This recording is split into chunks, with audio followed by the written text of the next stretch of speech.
Good evening. Tonight, for Tales and Cocktails, I've decided to choose another of the short stories of Somerset Maugham. Now, I've already read for you The Verger, A String of Beads, The Facts of Life, The Promise, and The Happy Couple. But he was such a prolific writer and such a very, very popular writer that I really feel we can't get enough of him. Excuse me. So tonight's story is entitled Before the Party. Mrs. Skinner liked to be in good time. She was already dressed in black silk, as befitted her age, and the mourning she wore for her son-in-law, and now she put on her toque. She was a little uncertain about it, since the feathers which adorned it might very well arouse in some of the friends she would certainly meet at the party acid expostulations. And of course it was shocking to kill these beautiful birds, these beautiful white birds, in their mating season too, for the sake of their feathers. But there they were, so pretty and stylish, and it would have been silly to refuse them, and it would have hurt her son-in-law's feelings.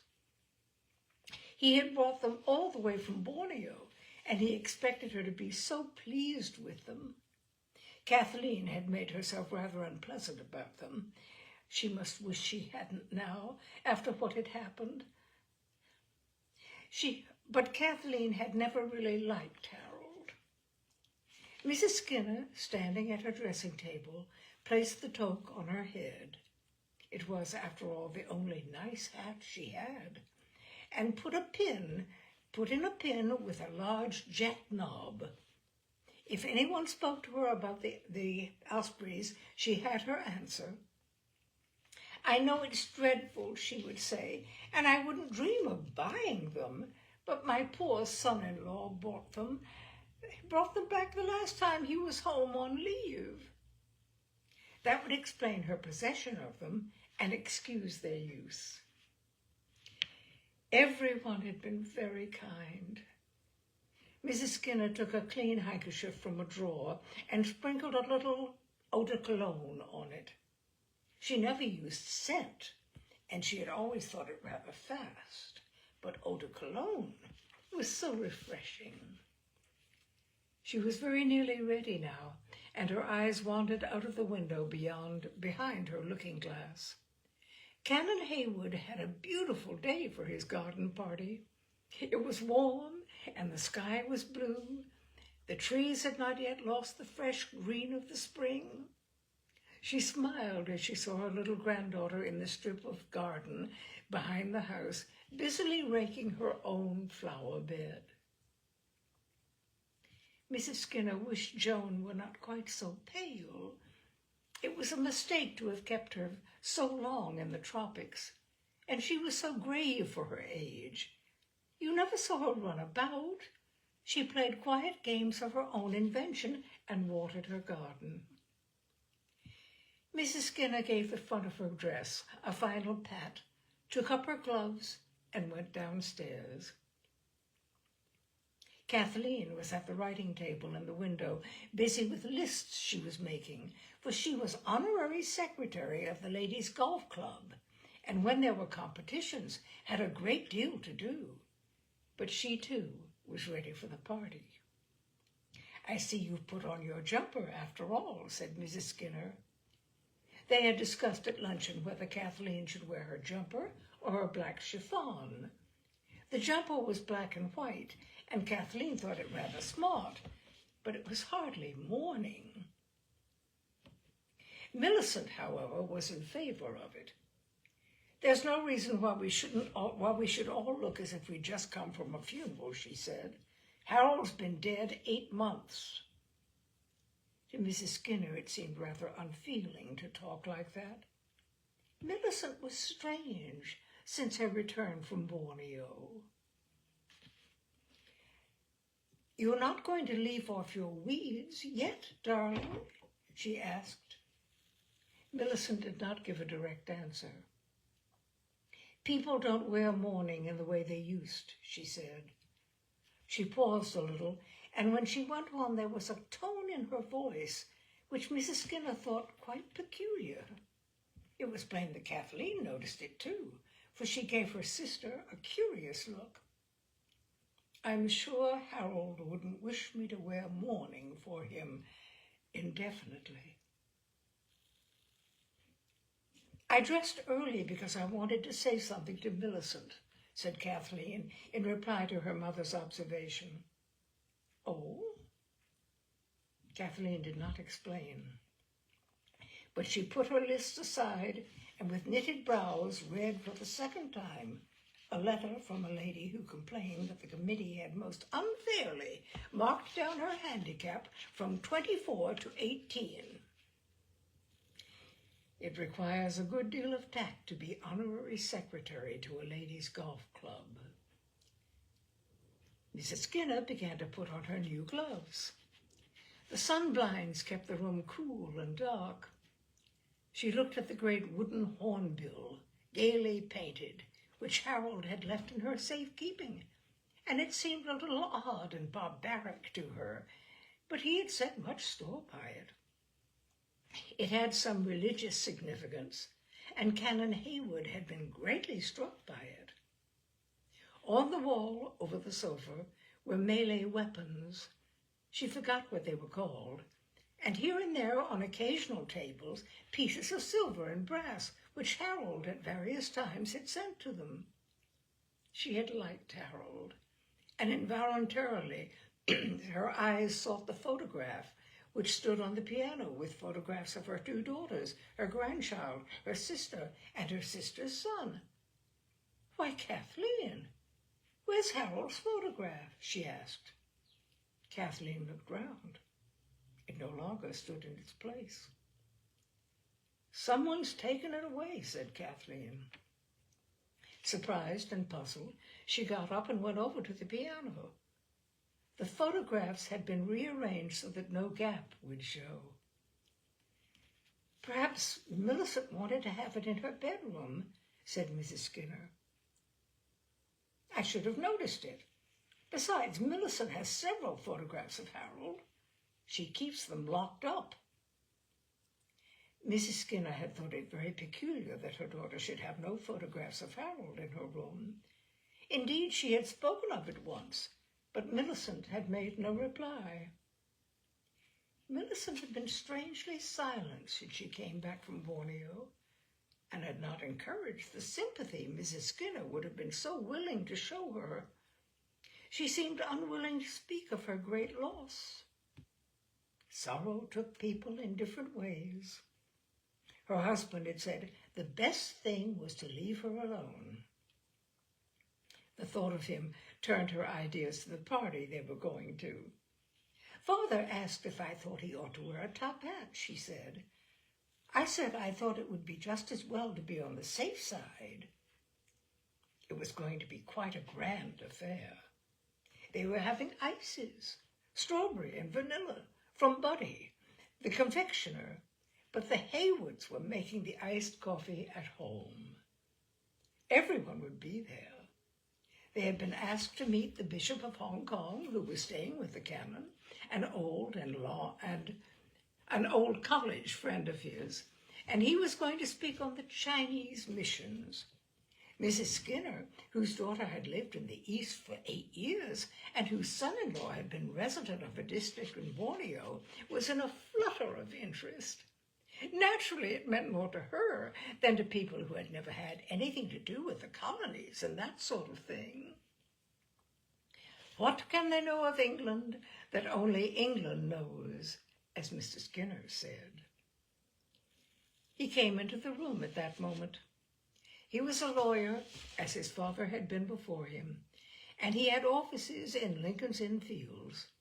He went up to London every morning and came down every evening. He was only able to accompany his wife and daughters to the canon's garden party because the canon had very wisely chosen a Saturday to have it on.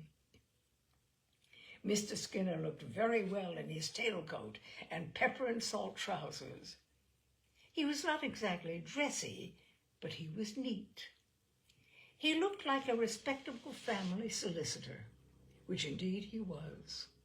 His firm never touched work that was not perfectly above board, and if a client went to him with some trouble that was not quite nice, Mr. Skinner would look grave. "I don't think this is the sort of case that we very much care to undertake," he said. "I think you'll do better to go elsewhere." He drew towards him his writing block and scribbled a name and address on it. He tore off a sheet of paper and handed it to his client. "If I were you, I think I would go and see these people. If you mention my name, I believe they'll do anything they can for you." Mr. Skinner was clean-shaven and very bald. His pale lips were tight and thin, but his blue eyes were shy. He had no color in his cheeks, and his face was much lined. "I see you put on your new trousers," said Mrs. Skinner. "I thought it would be a good opportunity," he answered. "I was wondering if I should wear a buttonhole." "I wouldn't, Father," said Kathleen. "I don't think it's awfully good form." "Only clerks. But a lot of people will be wearing them," said Mrs. Skinner. "Only clerks and people like that," said Kathleen. "The Haywoods have had to ask everybody, you know. And besides, we are in mourning." "I wonder if there'll be a collection after the bishop's address," said Mr. Skinner. "I should hardly think so," said Mrs. Skinner. "I think it would be rather bad form," said Kathleen. "It's as well to be on the safe side," said Mr. Skinner. "I'll give for all of us. I was wondering if 10 shillings would be enough, or if I must give £1. "If you give anything, I think you ought to give £1, Father," said Kathleen. "I'll see when the time comes. I don't want to give less than anyone else, but on the other hand, I see no reason to give more than I need." Kathleen put away her papers in the drawer of the writing table and stood up. She looked at her wristwatch. "Is Millicent ready?" asked Mrs. Skinner. "There's plenty of time. We're only asked at 4, and I don't think we ought to arrive much before 1:30. I told Davis to bring the car round at 4:15. Generally, Kathleen drove the car, but on grand occasions like this, Davis, who was the gardener, put on his uniform and acted as chauffeur. It looked better when you drove up, and naturally Kathleen didn't much want to drive herself when she was wearing her new jumper. The sight of her mother forcing her fingers one by one into her new gloves reminded her that she must put on her own. She smelled them to see if any odor of the cleaning still clung to them. It was very slight. She didn't believe anyone would notice. At last the door opened, and Millicent came in. She wore her widow's weeds. Mrs. Skinner never could get used to them, but of course she knew that Millicent must wear them for a year. It was a pity they didn't suit her. They suited some people. She had tried on Millicent's bonnet once, with its white band and long veil, and thought she looked very well in it. Of course, she hoped dear Alfred would survive her, but if he didn't, she would never go out of weeds. Queen Victoria never had. It was different for Millicent. Millicent was a much younger woman. She was only 36.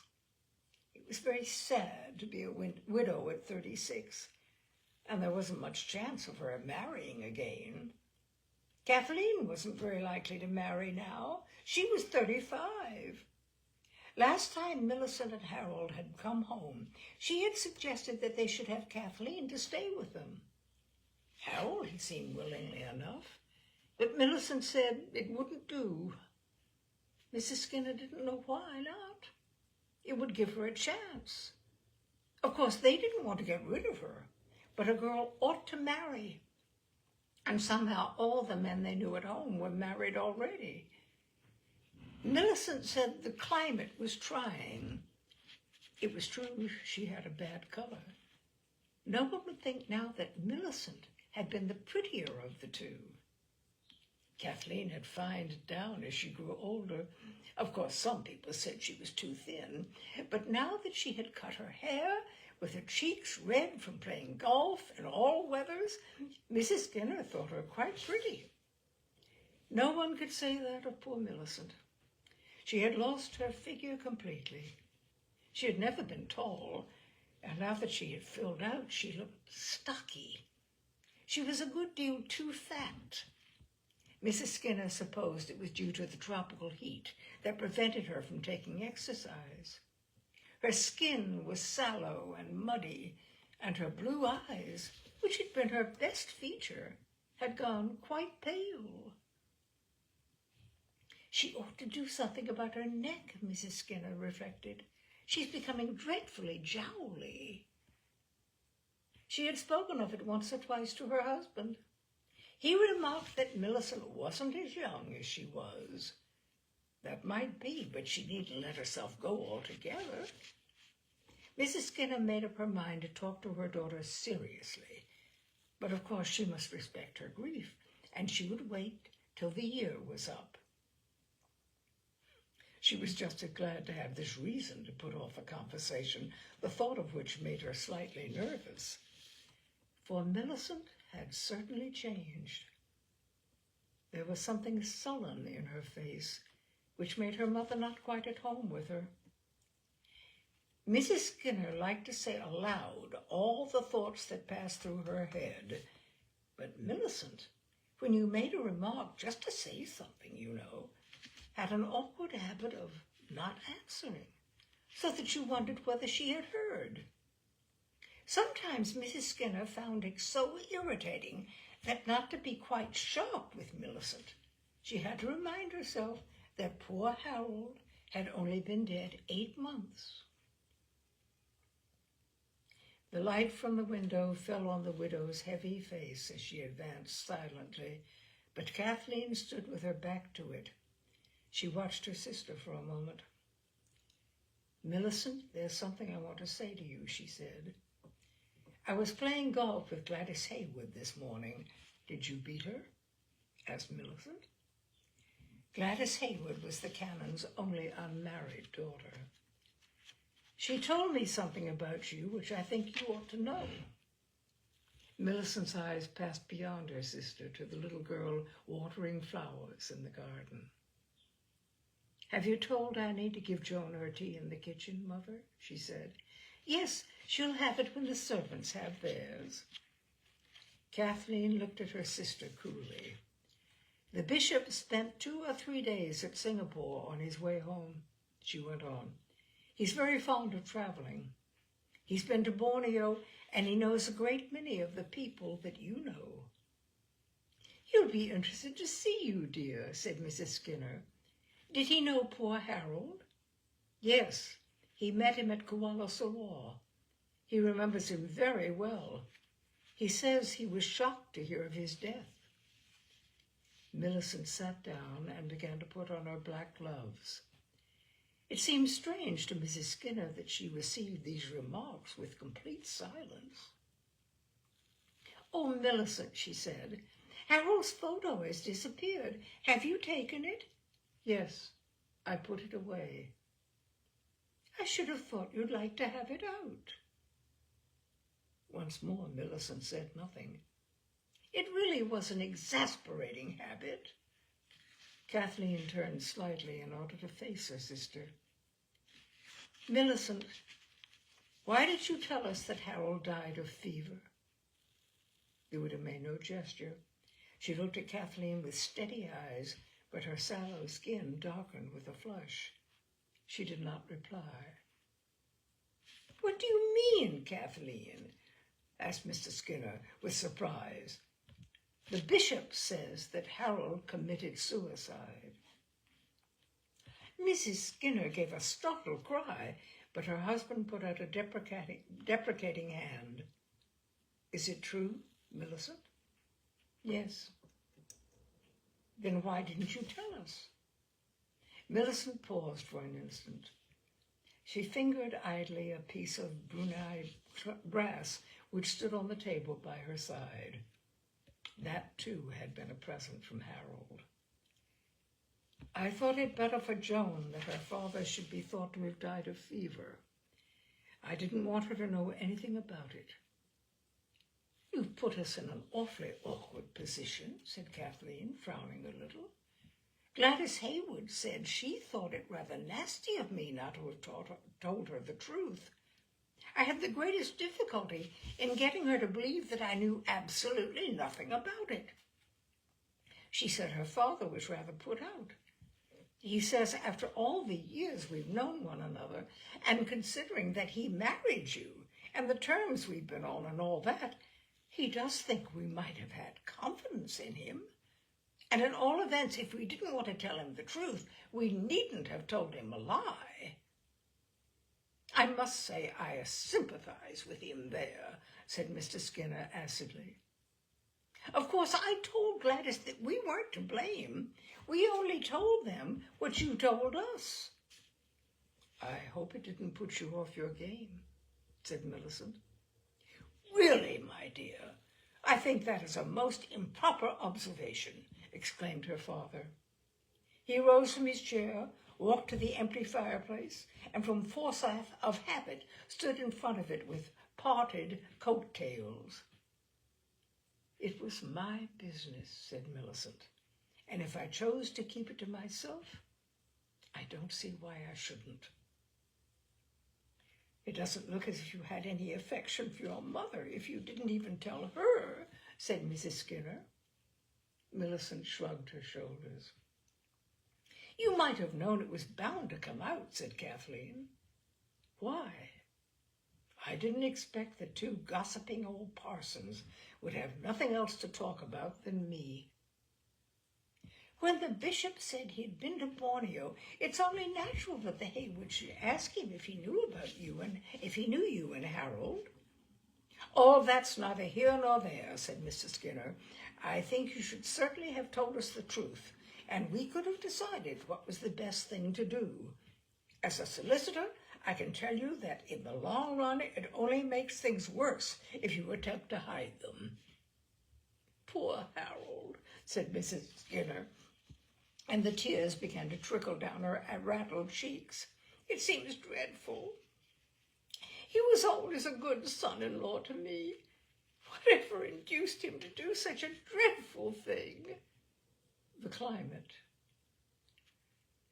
I think you'd better give us all the facts, Millicent, said her father.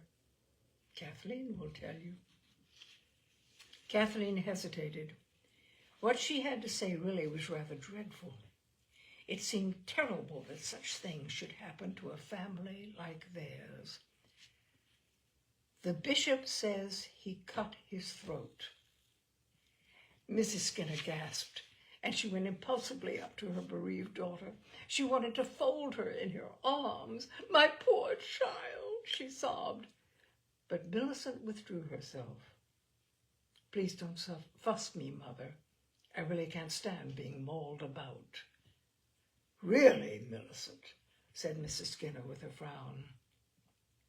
He did not think she was behaving very nicely. Mrs. Skinner dabbed her eyes carefully with her handkerchief, and with a sigh, a little shake of the head, returned to her chair. Kathleen fidgeted with the long chain she wore around her neck. It does seem rather absurd that I should have to be told the details of my brother-in-law's death by a friend. It makes us all look such fools. The bishop wants very much to see you, Millicent. He wants to tell you how much he feels for you. She paused, but Millicent did not speak. He said that Millicent had been away with Joan, and when she came back, she found poor Harold lying dead on his bed. It must have been a great shock, said Mr. Skinner. Mrs. Skinner began to cry again, but Kathleen put her hand gently on her shoulder. Don't cry, Mother, she said. It'll make your eyes red, and people will think it's so funny." They were all silent while Mrs. Skinner, drying her eyes, made a successful effort to control herself. It seemed very strange to her that at this very moment she should be wearing in her toque the ospreys that poor Harold had given her. "There's something else I ought to tell you," said Kathleen. Millicent looked at her sister again without haste, and her eyes were steady but watchful. She had the look of a person who is waiting for a sound which she is afraid of missing. "I don't want to say anything to wound you, dear," Kathleen went on, "but there's something else, and I think you ought to know it. The bishop says that Harold drank." "Oh, my dear, how dreadful!" cried Mrs. Skinner. "What a shocking thing to say. Did Gladys Hayward tell you? What did you say?" "I said it was entirely untrue." "That is what comes of making secrets of things," said Mrs. Skinner irritably. "It's always the same. If you try and hush a thing up, all sorts of rumors get about, which are 10 times worse than the truth. They told the bishop in Singapore that Harold had killed himself while he was suffering from delirium tremens. I think for all our sakes you ought to deny that, Millicent." "It's such a dreadful thing to have said about anyone who's dead," said Mrs. Skinner. "And it'll be so bad for Joan when she grows up." "But what is the foundation of this story, Millicent?" asked her father. "Harold was always very abstemious." "Here," said the widow. "Did he drink?" "Like a fish." The answer was so unexpected, and the tone so sardonic, that all 3 of them were startled. "Millicent, how can you talk like that of your husband when he's dead?" cried her mother, clasping her neatly gloved hands. "I can't understand you. You've been so strange since you came back. I could never have believed that a girl of mine could take her husband's death like that." "Never mind about that, Mother," said Mr. Skinner. "We can go into all that later." He walked to the window and looked out at the sunny little garden, and then walked back into the room. He took his pince-nez out of his pocket, and though he had no intention of putting them on, wiped them with his handkerchief. Millicent looked at him, and in her eyes unmistakably was a look of irony which was quite cynical. Mr. Skinner was vexed. He had finished his week's work, and he was a free man till Monday morning. Though he had told his wife that this garden party was a great nuisance, and he would much sooner have tea quietly in his own garden, he had been looking forward to it. He did not care very much about Chinese missions, but it would be interesting to meet the bishop. And now this. It was not the kind of thing he cared to be mixed up in. It was most unpleasant to be told on a sudden that his son-in-law was a drunkard and a suicide. Millicent was thoughtfully smoothing her white cuffs. Her coolness irritated him, but instead of addressing her, he spoke to his younger daughter. "Why don't you sit down, Kathleen? Surely there are plenty of chairs in the room." Kathleen drew forward a chair and without a word seated herself. Mr. Skinner stopped in front of Millicent and faced her. "Of course, I see why you told us Harold had died of fever. I think it was a mistake, because that sort of thing is bound to come out sooner or later. I don't know how far what the bishop has told the Haywoods coincides with the facts, but if you will take my advice, you will tell us everything as circumstantially as you can. Then we can see. We can't hope that it will go no farther, now that Canon Hayward and Gladys know. In a place like this, people are bound to talk. It will make it easier for all of us if we, at all events, know the exact truth." Mrs. Skinner and Kathleen thought he put the matter very well. They waited for Millicent's reply. She had listened with an impassive face. That sudden flush had disappeared, and it was once more, as usual, pasty and sallow. "I don't think you'll much like the truth if I tell it you," she said. "You must know that you can count on our sympathy and understanding," said Kathleen gravely. Millicent gave her a glance, and the shadow of a smile flickered across her set mouth. She looked slowly at the three of them. Mrs. Skinner had an uneasy impression that she looked at them as though they were mannequins at a dressmaker's. She seemed to live in a different world from theirs and have no connection with them. "You know, I wasn't in love with Harold when I married him," she said reflectively. Mrs. Skinner was on the point of making an exclamation when a rapid gesture of her husband, barely indicated, but after so many years of married life, perfectly significant, stopped her. Millicent went on. She spoke with a level voice, slowly, and there was little change of expression in her tone. "I was 27, and no one seemed to want to marry me. It's true he was 44, and it seemed rather old, but he had a very good position, hadn't he? I wasn't likely to get a better chance." Mrs. Skinner felt inclined to cry again, but she remembered the party. "Of course I see now why you took his photograph away," she said dolefully. "Don't, Mother," exclaimed Kathleen. It had been taken when he was engaged to Millicent and was a very good photograph of Harold. Mrs. Skinner had always thought him quite a fine man. He was heavily built, tall, and perhaps a little too fat, but he held himself well, and his presence was imposing.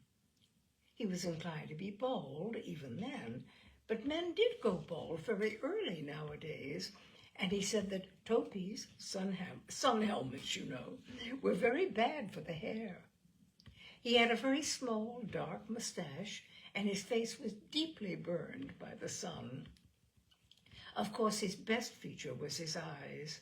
They were brown and large, like Joan's. His conversation was interesting. Kathleen said he was pompous, but Mrs. Skinner didn't think him so. She didn't mind it if a man laid down the law, and when she saw, as she very soon did, that he was attracted by Millicent, she began to like him very much.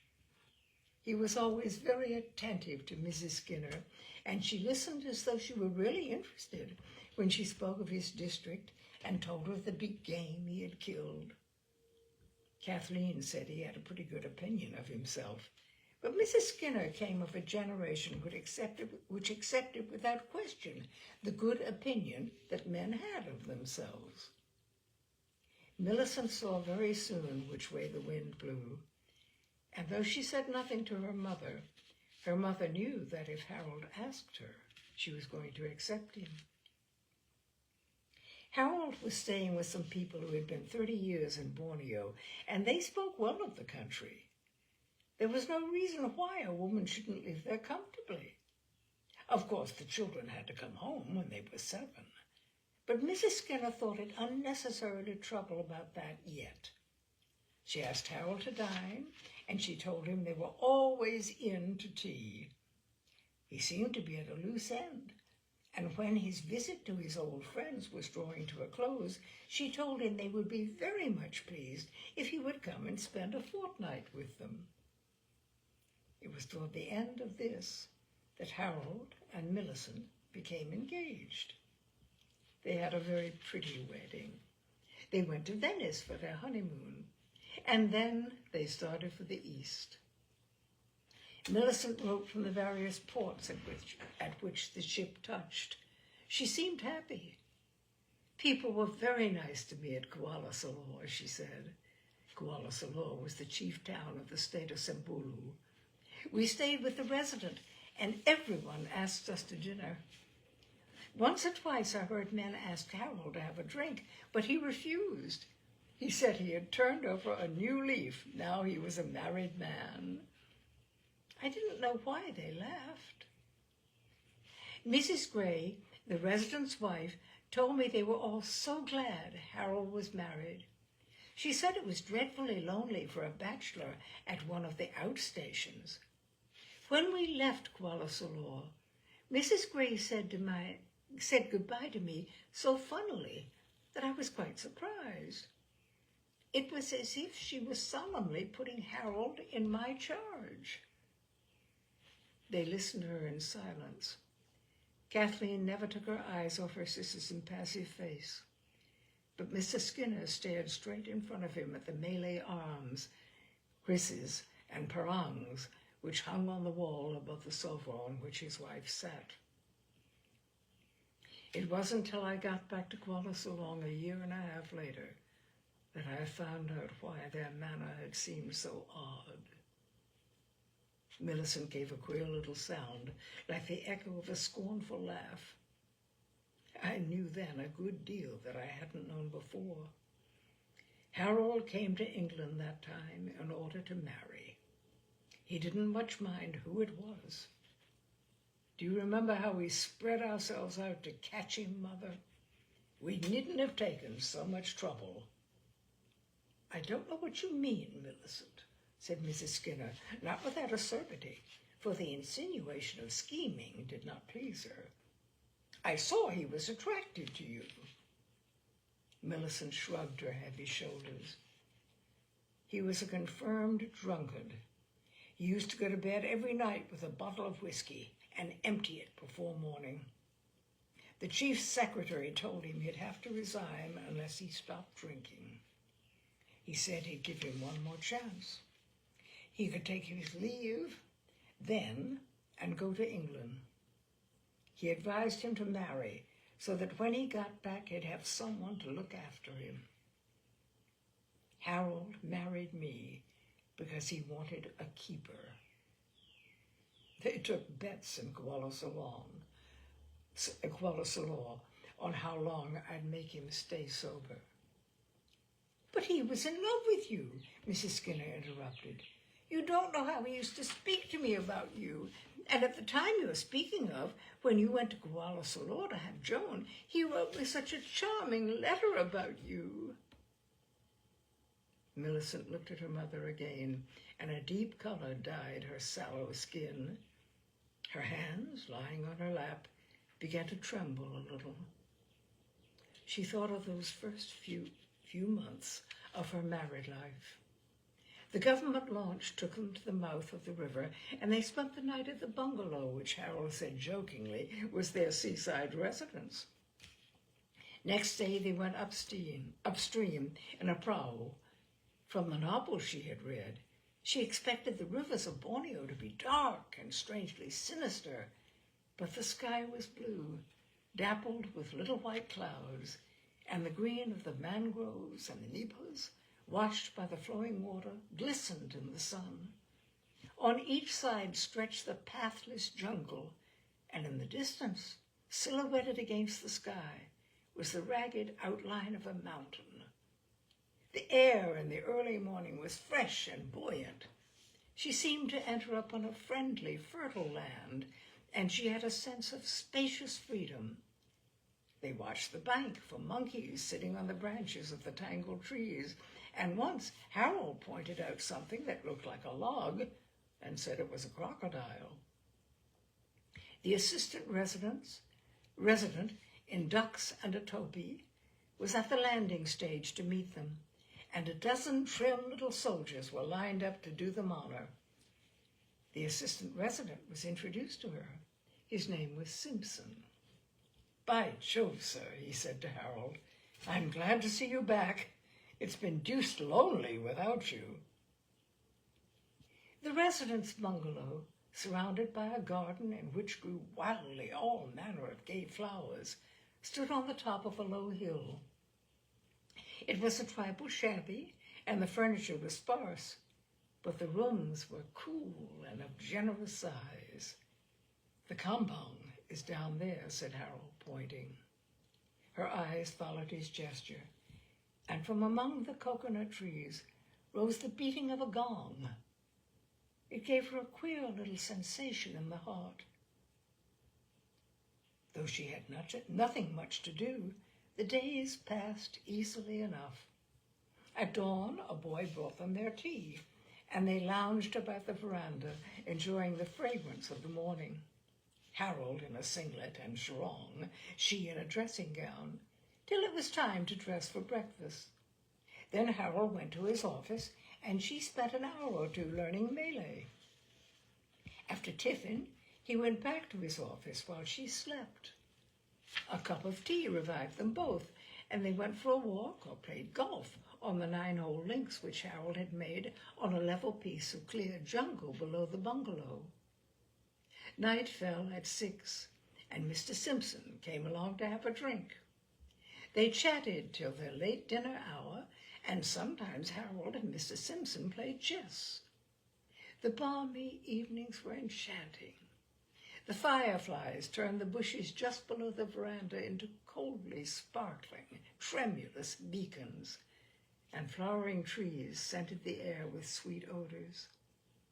After dinner, they read the papers, which had left London 6 weeks before, and presently went to bed. Millicent enjoyed being a married woman, with a house of her own, and she was pleased with the native servants in their gay sarongs who went about the bungalow with bare feet, silent but friendly. It gave her a pleasant sense of importance to be the wife of the resident. Harold impressed her by the fluency with which he spoke the language, by his air of command, and by his dignity. She went into the courthouse now and then to hear him try cases. The multifariousness of his duties and the competent way in which he performed them aroused her respect. Mr. Simpson told her that Harold understood the natives as well as any man in the country. He had the combination of firmness, tact, and good humor, which were essential in dealing with that timid, revengeful, and suspicious race. Millicent began to feel a certain admiration for her husband. They had been married nearly a year when 2 English naturalists came to stay with them for a few days on their way to the interior. They brought a pressing recommendation from the governor, and Harold said he wanted to do them proud. Their arrival was an agreeable change. Millicent asked Mr. Simpson to dinner. He lived at the fort and only dined with him on Sunday nights. And after dinner, the men sat down to play bridge. Millicent left them presently and went to bed, but they were so noisy that for some time she could not get to sleep. She did not know at what hour she was awakened by Harold staggering into the room. She kept silent. He made up his mind to have a bath before getting into bed. The bathhouse was just below their room, and he went down the steps that led to it. Apparently he slipped, for there was a great clatter, and he began to swear. Then he was violently sick. She heard him sluice the buckets of water over himself, and in a little while, walking very cautiously this time, he crawled up the stairs and slipped into bed. Millicent pretended to be asleep. She was disgusted. Harold was drunk. She made up her mind to speak about it in the morning. What would the naturalists think of him? But in the morning, Harold was so dignified that she hadn't quite the determination to refer to the matter. At 8, Harold and she, with their 2 guests, sat down to breakfast. Harold looked round the table. "Porridge," he said. "Millicent, your guests might manage a little Worcestershire sauce for breakfast, but I don't think they'll much fancy anything else. Personally, I shall content myself with a whiskey and soda."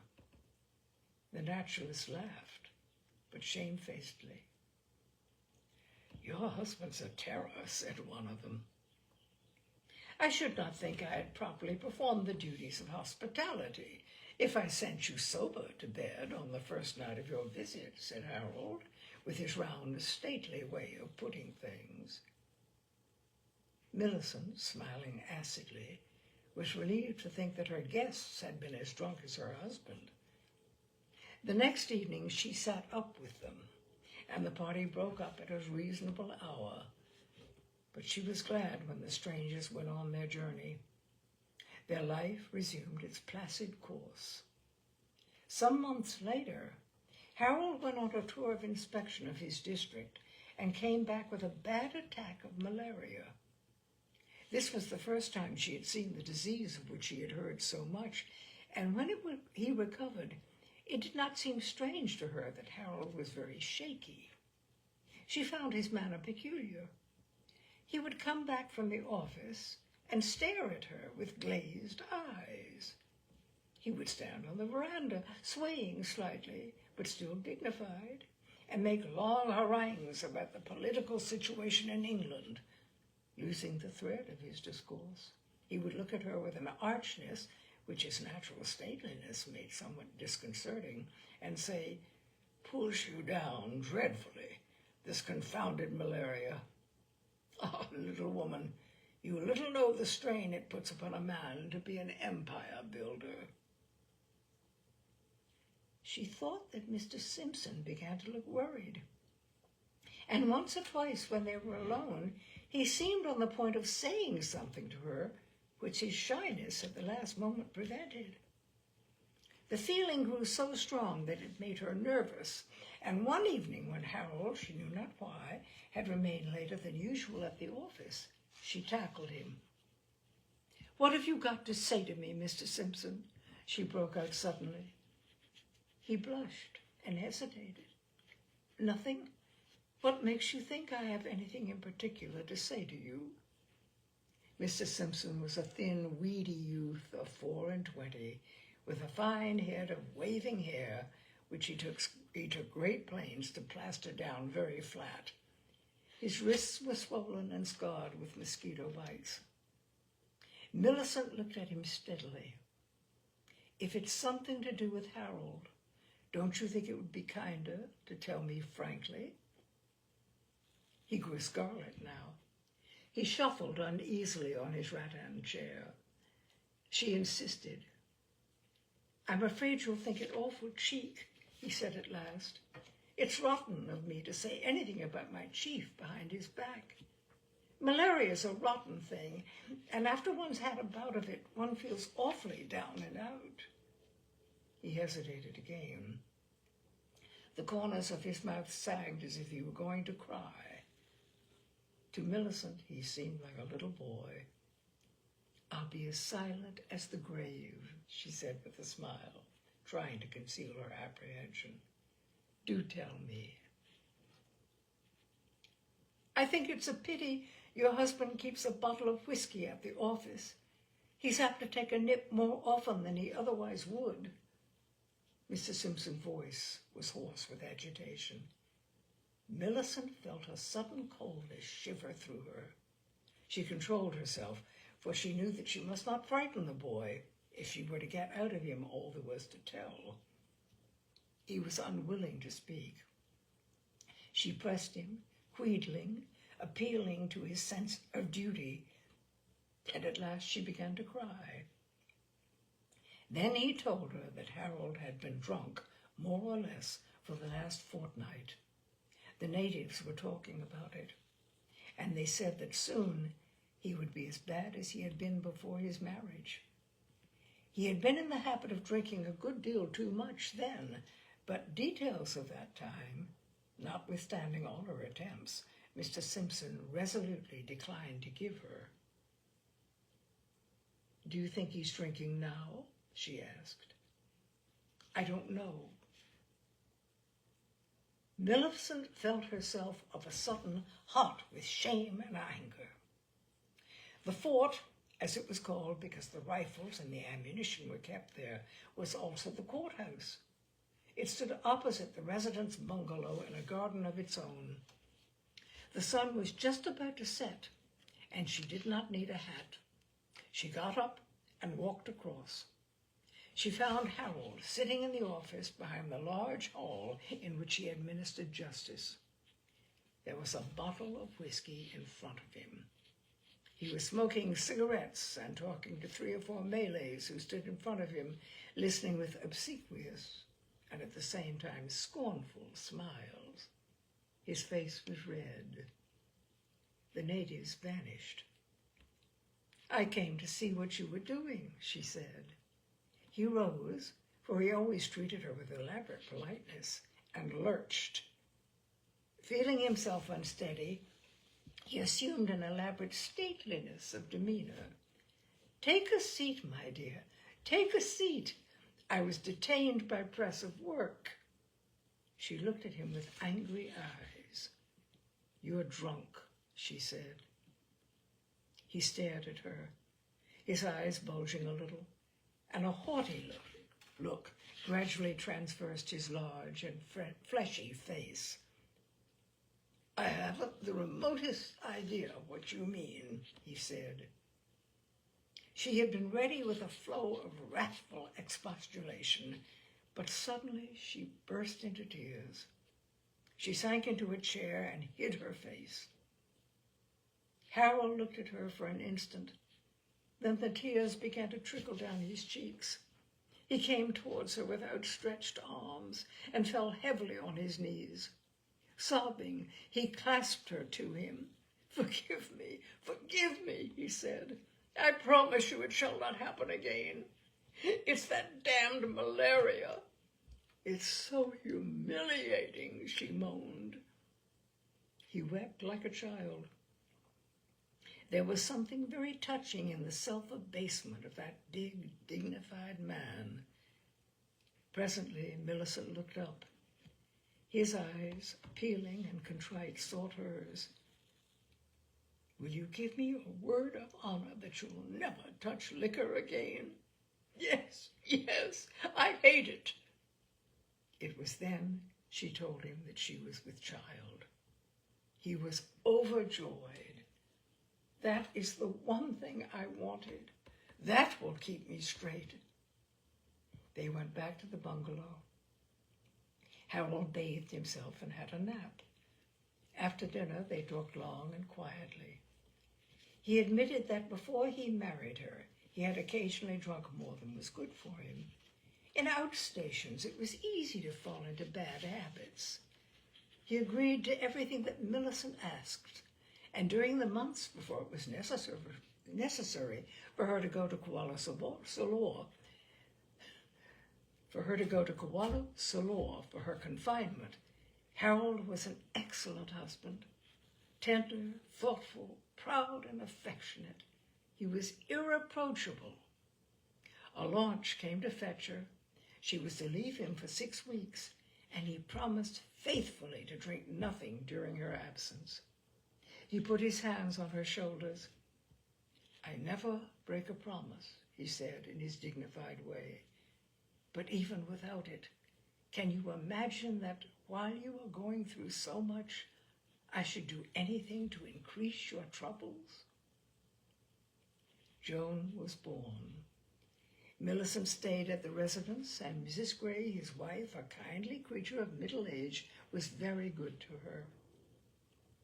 The 2 women had little to do during the long hours they were alone, but to talk, and in course of time, Millicent learned everything there was to know of her husband's alcoholic past. The fact which she found most difficult to reconcile herself to was that Harold had been told that the only condition upon which he would be allowed to keep his post was that he should bring back a wife.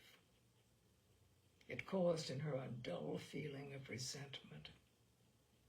And when she discovered what a persistent drunkard he had been, she felt vaguely uneasy. She had a horrid fear that during her absence he would not have been able to resist the craving. She went home with her baby and a nurse. She spent a night at the mouth of the river and sent a messenger in a canoe to announce her arrival. She scanned the landing stage anxiously as the launch approached it. Harold and Mr. Simpson were standing there. The trim little soldiers were lined up. Her heart sank, for Harold was swaying slightly, like a man who seeks to keep his balance on a rolling ship, and she knew he was drunk. It wasn't a very pleasant homecoming. She had almost forgotten her mother and father and her sister, who sat there silently listening to her. Now she roused herself and became once more aware of their presence.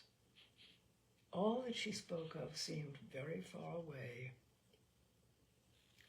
"I knew that I hated him then," she said. "I could have killed him." "Oh, Millicent, don't say that," cried her mother. "Don't forget that he's dead, poor man." Millicent looked at her mother, and for a moment a scowl darkened her impassive face. Mr. Skinner moved uneasily. "Go on," said Kathleen. "When he found out that I knew all about him, he didn't bother very much more.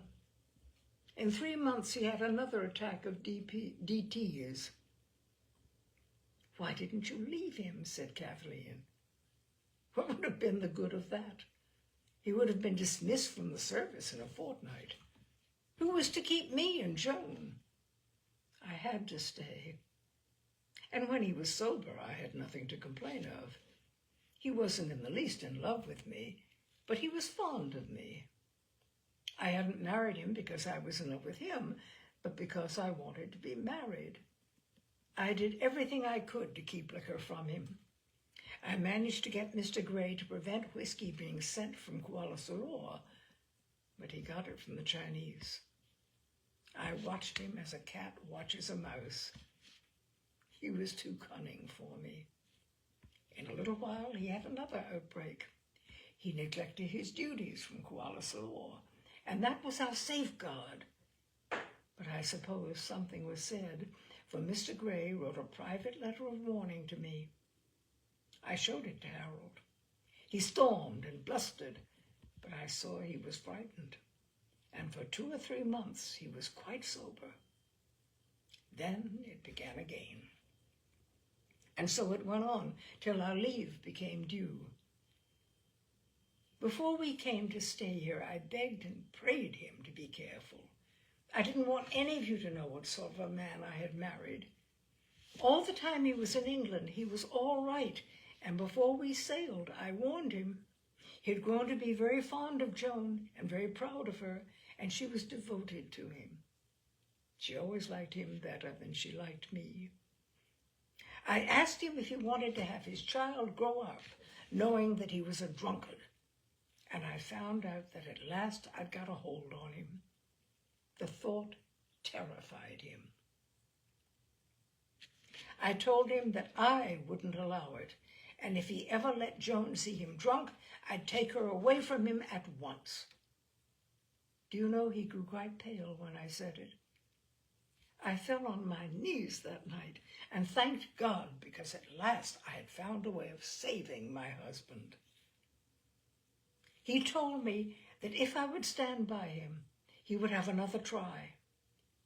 We made up our minds to fight the thing together, and he tried so hard. When he felt as though he must drink, he came to me.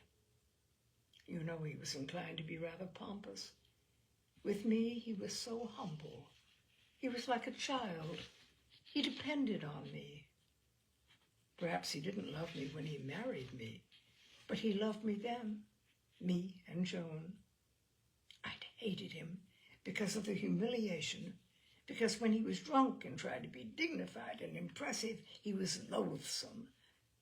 But now I got a strange feeling in my heart. It wasn't love, but it was a queer, shy tenderness. He was something more than my husband. He was like a child that I'd carried under my heart for long and weary months. He was so proud of me, and you know, I was proud too. His long speeches didn't irritate me anymore, and I only thought his stately ways rather funny and charming. At last we won. For 2 years, he never touched a drop. He had lost his craving entirely. He was even able to joke about it. Mr. Simpson had left us then, and we had another young man called Francis. I'm a reformed drunkard, you know, Francis, Harold said to him once. If it hadn't been for my wife, I'd have been sacked long ago. I've got the best wife in the world, Francis. You don't know what it meant to me to hear him say that. I felt that all I'd gone through was worthwhile, while I was so happy. She was silent. She thought of the broad, yellow, and turgid river on whose bank she had lived so long. The egrets, white and gleaming in the tremulous sunset, flew down the stream in a flock, flew low and swift and scattered. They were like a ripple of snowy notes, sweet and pure and spring-like, which an unseen hand drew forth, a divine arpeggio from an unseen harp. They fluttered along between the green banks, wrapped in the shadows of evening, like the happy thoughts of a contented mind. Then Joan fell ill. For 3 weeks we were very anxious. There was no doctor nearer than Kuala Salor, and we had to put up with the treatment of a native dispenser. When she grew well again, I took her down to the mouth of the river in order to give her a breath of sea air. We stayed there a week. It was the first time I had been separated from Harold since I went away to have Joan. There was a fishing village on piles not far from us, but really we were quite alone. I thought a great deal about Harold, so tenderly, and all at once I knew that I loved him. I was so glad when the prau came to fetch us back, because I wanted to tell him. I thought it would mean a great deal to him. I can't tell you how happy I was. As we rowed upstream, the headman told me that Mr. Francis had to go up country to arrest a woman who had murdered her husband. He had been gone a couple of days. I was surprised that Harold was not on the landing stage to meet me. He was always very punctilious about that sort of thing. He used to say that husband and wife should treat one another as politely as they treated acquaintances, and I could not imagine what business had prevented him. I walked up the little hill on which the bungalow stood. The ayah brought Joan behind me. The bungalow was strangely silent. There seemed to be no servants about, and I could not make it out. I wondered if Harold hadn't expected me so soon and was out. I went up the steps. Joan was thirsty, and the ayah took her to the servants' quarters to give her something to drink. Harold was not in the sitting room. I called him, but there was no answer. I was disappointed because I should have liked him to be there. I went into our bedroom. Harold wasn't out after all. He was lying on the bed asleep. I was really very much amused because he always pretended he never slept in the afternoon. He said it was an unnecessary habit that we white people got into. I went up to the bed softly. I thought I would have a joke with him. I opened the mosquito curtains. He was lying on his back with nothing on but a sarong, and there was an empty whiskey bottle by his side. He was drunk. It had begun again. All my struggles for so many years were wasted. My dream was shattered. It was all hopeless. I was seized with rage. Millicent's face grew once again darkly red, and she clutched the arms of the chair she sat in. I took him by the shoulders and shook him with all my might. "You beast!" I cried. "You beast!" I was so angry I didn't know what I did. I don't know what I said. I kept on shaking him. You don't know how loathsome he looked. That large, fat man, half naked. He hadn't shaved for days, and his face was bloated and purple. He was breathing heavily. I shouted at him, but he took no notice. I tried to drag him out of bed, but he was too heavy. He lay there like a log. "Open your eyes," I screamed. I shook him again. I hated him. I hated him all the more because for a week I'd loved him with all my heart. He'd let me down. He'd let me down. I wanted to tell him what a filthy beast he was. I could make no impression on him. "You shall open your eyes," I cried. I was determined to make him look at me. The widow licked her dry lips. Her breath seemed hurried. She was silent. "If he was in that state, I should have thought it best to let him go on sleeping," said Kathleen. There was a prong on the wall by the side of the bed. You know how fond Harold was of curios. "What's a prong?" said Mrs. Skinner. "Don't be silly, Mother," her husband replied irritably. "There's one on the wall immediately behind you." He pointed to the Malay sword on which, for some reason, his eyes had been unconsciously resting. Mrs. Skinner drew quickly into the corner of the sofa with a little frightened gesture, as though she had been told that a snake lay curled up beside her. Suddenly the blood spurted out from Harold's throat. There was a great red gash right across it. "Millicent!" cried Kathleen, springing up and almost leaping towards her. "What in God's name do you mean?" Mrs. Skinner stood staring at her with wide, startled eyes, her mouth open. The Quran wasn't on the wall anymore. It was on the bed. Then Harold opened his eyes. They were just like Joan's. "I don't understand," said Mr. Skinner. "How could he have committed suicide if he was in that state you describe?" Kathleen took her sister's arm and shook her angrily. "Millicent, for God's sake, explain." Millicent released herself. "The Quran was on the wall. I told you. I don't know what happened. There was all the blood, and Harold opened his eyes. He died almost at once. He never spoke, but he gave a sort of gasp." At last Mr. Skinner found his voice. "But you wretched woman, it was murder." Millicent, her face mottled with red, gave him such a look of scornful hatred that he shrank back. Mrs. Skinner cried out, "Millicent, you didn't do it, did you?" Then Millicent did something that made them all feel as though their blood were turned to ice in their veins. She chuckled. "I don't know who else did," she said. "My God," muttered Mr. Skinner. Kathleen had been standing bolt upright with her hands to her heart, as though its beating were intolerable. "And what happened then?" she said. "I screamed. I went to the window and flung it open. I called for the ayah. She came across the compound with Joan. 'Not Joan,' I cried. 'Don't let her come.' She called the cook and told him to take the child. I cried to her to hurry, and when she came, I showed her Harold. 'The Twan's killed himself,' I cried. She gave a scream and ran out of the house. No one would come near. They were all frightened out of their wits. I wrote a letter to Mr. Francis telling him what had happened and asking him to come at once." "How do you mean you told him what had happened?"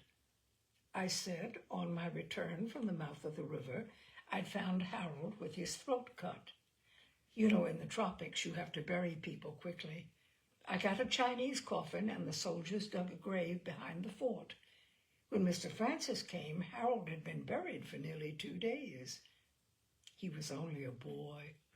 I could do anything I wanted with him. I told him I'd found the parang in Harold's hand, and there was no doubt he'd killed himself in an attack of delirium tremens. I showed him the empty bottle. The servant said he'd been drinking hard ever since I left to go to the sea. I told the same story at Kuala Soror. Everyone was very kind to me, and the government granted me a pension. For a little while, nobody spoke. At last, Mr. Skinner gathered himself together.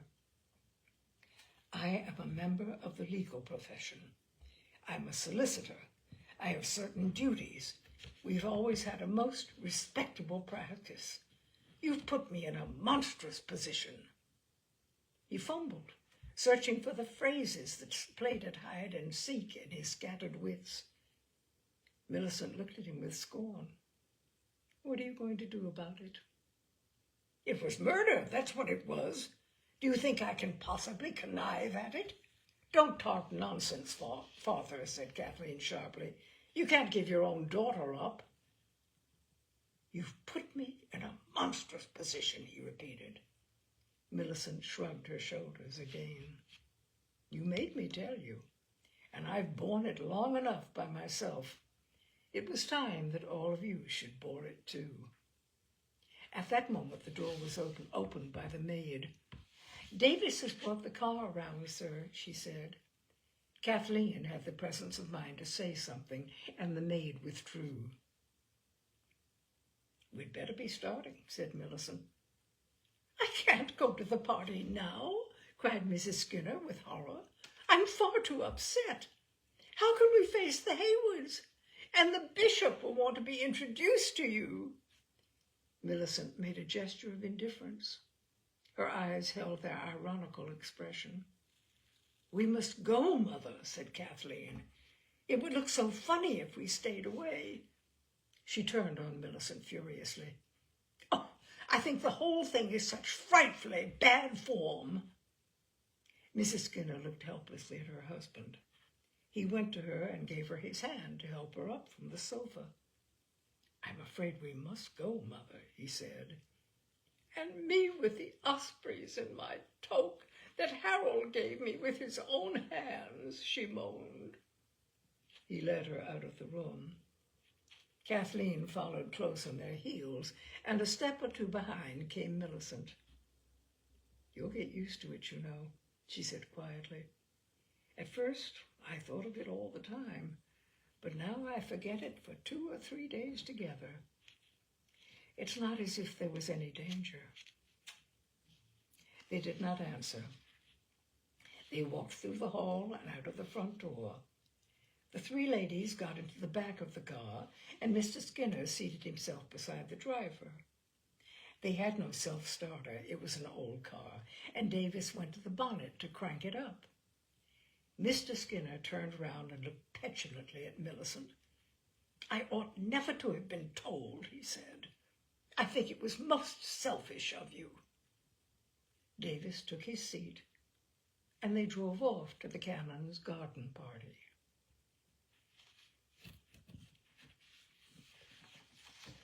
And that is Somerset Maugham's Before the Party.